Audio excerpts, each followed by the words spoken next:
తెలంగాణలో బీసీల చుట్టూ రాజకీయం ఏకంగా ఢిల్లీకి పోయింది. బీసీల రాజకీయం ఢిల్లీలో సీఎం రేవంత్ రెడ్డి సమక్షంలో కాంగ్రెస్ పార్టీ ఢిల్లీలో బీసీల కోసం అయితే మేము దీక్ష చేస్తున్నామని చెప్పేసి దీక్షలు చేసిర్రు. ఒక రోజంతా హడావిడి అయితే చేసిర్రు. మరొక వైపు కల్వకుంట్ల కవిత నేను 72 గంటలు బీసీల కోసం దీక్ష చేస్తున్నా, నిరాహార దీక్ష చేస్తున్నా అని చెప్పేసి ఆమె హైదరాబాద్లో ఆమె దీక్ష చేస్తుంది. మరొక వైపు తీన్మార్మలన్న వీళ్ళందరూ చేసింది ఉత్తమ ముచ్చట్నే, నేనే బీసీలను ఉద్ధరిస్తా, నేనే బీసీల కోసం ఫైట్ చేస్తా, నిజంగా బీసీల పక్షపాతిని నేనని చెప్పి ఆయన మాట్లాడుతాడు.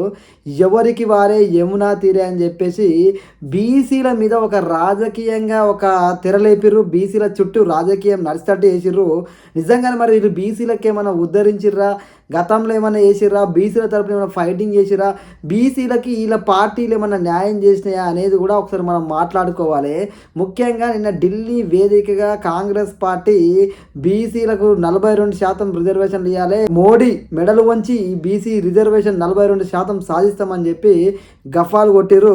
అయితే ఈ కాంగ్రెస్ పెట్టిన మీటింగ్కి కాంగ్రెస్ పార్టీ ప్రెసిడెంట్ రాలే. ఢిల్లీలో మీటింగ్ జరిగిన తెలంగాణకు వచ్చి మాత్రం మస్తు మాటలు చెప్పారు. అయితే కాంగ్రెస్ ప్రెసిడెంట్ ఖర్గే గారు కానీ, రాహుల్ గాంధీ, ప్రియాంక గాంధీ ఎవరు వచ్చినా ఊదర కొడతారు తెలంగాణ మోడల్ అని చెప్పేసి, అదే ఢిల్లీలో జంతర్ మంతర్లో కాంగ్రెస్ బీసీల తరపున ఒక దీక్ష చేస్తే, ఒక మీటింగ్ పెడితే దానికోసం కనీసం ఢిల్లీలో ఉన్న నాయకులు వేరే మీటింగ్లో అటెండ్ అయ్యారు. కానీ ఢిల్లీలో ఉండి కనీసం ఈ యొక్క బీసీల పక్షాన నిలబడే విధంగా మేము అండగా ఉన్నామని చెప్పే విధంగా కూడా వాళ్ళు పార్టిసిపేట్ చేయలేదు.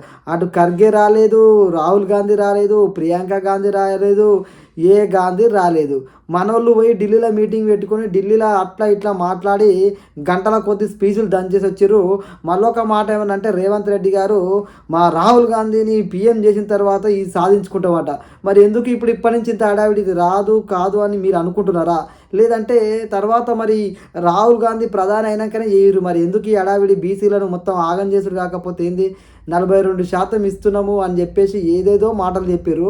అవన్నీ బంద్ పెట్టుర్రు. ఎలక్షన్స్ వస్తాయి, స్థానిక సంస్థల ఎలక్షన్స్ వస్తాయి, ఇంకా ఏ ఎలక్షన్స్ వచ్చినా మీరు మాటలు చెప్పడం కాదు చేతల్లో చూపించారు బీసీలకు మేము అండగా ఉన్నామని చెప్పేసి. అసలు ఏదీ లేదు అక్కడ. ఢిల్లీకి పోయి ఊదల కొట్టడు తప్ప ఏం లేదు. ఆ ఢిల్లీలో ఉన్న ప్రధానమంత్రి నరేంద్ర మోడీ గారు బీసీ బిడ్డ అని అందరికీ తెలిసిన విషయమే.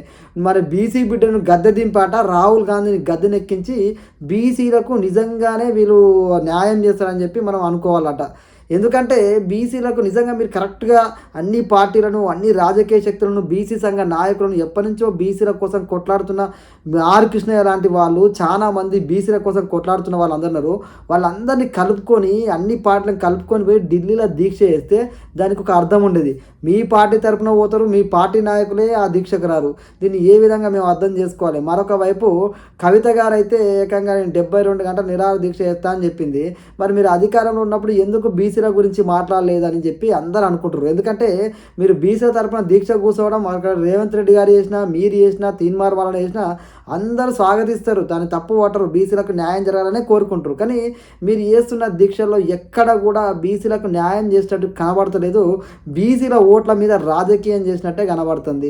72 గంటలు దీక్ష చేస్తా అన్నారు. మీ పార్టీ గతంలో మరి ఎందుకు పార్టీ అధికారంలో ఉన్నప్పుడు 10 ఏళ్ళు ఎందుకు మాట్లాడలేదు, ఇప్పుడు ఎందుకు మాట్లాడతామని సూటిగా ప్రశ్నిస్తున్నారు. ఎందుకంటే మీకు అంత చిత్తశుద్ధి ఉంటే అప్పుడు మాట్లాడలేదు. ఇప్పుడు 72 గంటలు అంటారు. ఈ 72 గంటల దీక్షలు బంద్ చేసి బీసీలు అందరినీ కలుపుకొని ఆల్రెడీ కులాలుగా వాళ్ళందరినీ విభజించారు బీసీలని. ఆ కులాలుగా విభజించింది మీ రాజకీయ పార్టీలే. ఈ రోజున ఈ కులాలుగా విభజించినా మనం ఏది చెప్పినా నడిచిపోతారని మీరు అనుకుంటారు. బీసీలో ఐక్యత వస్తే, బీసీలో ఐక్యమత్యంగా ఉంటే, కులాలుగా కలిసిపోతే మీ ఆటలు సాగుతాయి అనేది ఒకసారి ఆలోచించుకోరు. ఇక తీన్మార్ మల్లన ఇక ఆయన ఎమ్మెల్సీ అయ్యాడు, కాంగ్రెస్ పార్టీలో ఉన్నాడు, బయటకు వచ్చినా అంటాడు నేను ఖచ్చితంగా బీసీల కోసం కొట్లాడతా, నేను బీసీ బిడ్డనని చెప్పి చెప్పుకుంటాడు. బాగానే ఉంది. మరి ఎప్పటి నుంచో లేకుండా ఇప్పుడే అందరు ఈ వాదాన్ని ఎందుకు ఎత్తుకున్నారు అనేది ఒకసారి ప్రజలు ఆలోచించాలి. ఇవన్నీ కాదు, బీసీలకు నిజంగా న్యాయం చేస్తాడు, మాటలు చెప్పాడు, చేతల్లో చేసి చూపిస్తాడు, నిజంగా బీసీలు అందరినీ కలుపుకొని పోతాడు. ఏ రాజకీయ పార్టీలు ఉన్నా సరే బీసీ సోదరులందరినీ కలుపుకొని ఒక కులాలుగా విడిపోయిన బీసీ సంఘాలని చెప్పి కొంతమంది ఇక వాటిని అదునుగా తీసుకుంటారు. నిజంగా అన్ని కులాలు కలిసికట్టుగా ఉండి బీసీలు అందరూ ఒక్కతాటి మీద ఉంటే రాజ్యాధికారం కాదు, ఢిల్లీలో ఉన్నోడైనా కిందికి దిగి రావాల్సిందే మన దగ్గరికి, అంత శక్తి బీసీలకు ఉంటుంది. అలాంటి బీసీ సంఘాలని రాజకీయాల్లో ఓటు బ్యాంకుగా, ఓటు అసరాలుగా మార్చుకోవడానికి బీసీలో గందరగోళాన్ని నెలకొల్పుతారు. బీసీలు అందరూ యూనిటీగా ఉండాలి. ఖచ్చితంగా బీసీల పక్షాన్ని ఎవరు పోరాడినా, అది కవిత పోరాడినా, రేవంత్ రెడ్డి పోరాడినా, తీన్మార్ మల్లన్న పోరాడినా పూర్తి మద్దతు ఉంటుంది. కానీ ఈ విధంగా మీరు రాజకీయ లబ్ధి కోసం చేస్తే మాత్రం ఎలాంటి మద్దతు ఉండదు. బీసీల సత్తా ఏంటో, బీసీల పవర్ ఏంటో కూడా చూస్తారు. మీరు నిజాయితీగా చేయండి, ఈ మాటలు చెప్పకండి, చేతల్లో చేసి చూపించారు. అందరినీ కలుపుకొని పోయే విధంగా ఉండాలి. బీసీలకు 42% రిజర్వేషన్ రాబట్టాలంటే అందరినీ ఏకతాటి మీద తీసుకొచ్చి కొట్లాడితే సాధ్యమవుతుంది తప్ప ఎవరికి వాడే నాకు క్రెడిట్ రావాలి అని చెప్పి కొట్లాడినట్టే మీకు కనబడుతుంది తప్ప ఇక్కడ బీసీలకు నిజంగా న్యాయం చేయాలన్న తపన మీలో ఎక్కడా కనబడతలేదు. ఇది ఆలోచన చేసుకొని ఒక బీసీ బిడ్డగా నా అభిప్రాయం ఇది. గర్వంగా చెప్తా, బీసీలందరూ యూనిటీగా ఒకతాటి మీదకి వచ్చిన రోజు ఈ రాజకీయ నాయకుల ఆటలు సాగు ఇదంతా రాజకీయ క్రీడగానే ఒక బీసీ బిడ్డగా నేను పరిగణిస్తున్నా. ఎందుకంటే మీ బీసీ బిడ్డలు అందరూ చాలా ఉన్నత చదువుకున్నారు.